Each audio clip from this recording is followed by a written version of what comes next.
At the UN General Assembly today, Ukrainian President Volodymyr Zelenskyy once again implored world leaders to help his country survive its war with Russia.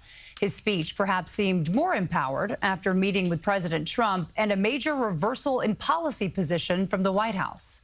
Mr. President, please. On the heels of his meeting with President Trump Tuesday, Ukrainian President Volodymyr Zelenskyy delivered an impassioned address to the United Nations. Because of international institutions are too weak, this madness continues.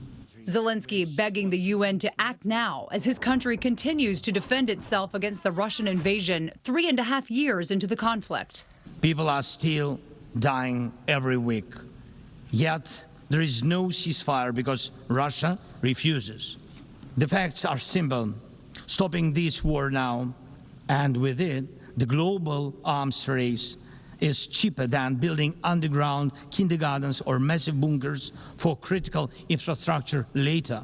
Zelensky's remarks come one day after President Trump appeared to completely reverse course on the war, posting on social media, quote, "Ukraine, with the support of the European Union, is in a position to fight and win all of Ukraine back in its original form." The president had previously argued Russia would likely keep the Ukrainian territory it seized during the war.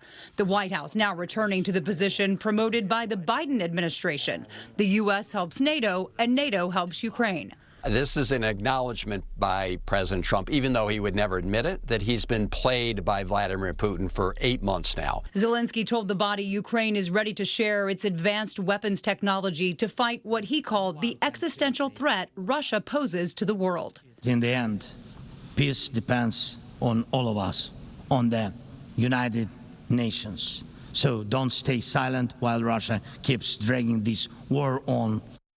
And last night, during an interview on Fox News, Zelenskyy said he was surprised himself by the president's reversal on the war, considering their recently fraught relationship. Zelenskyy saying, quote, "The fact that President Putin was lying to President Trump so many times made a difference between us." This afternoon, Secretary of State Marco Rubio met with his Russian counterpart, who blamed Ukraine and other European countries for prolonging the conflict with Russia. And for a look ahead to who's speaking tomorrow and a look at all the roads closed for the UN General Assembly, just head to our website, cbsnewyork.com.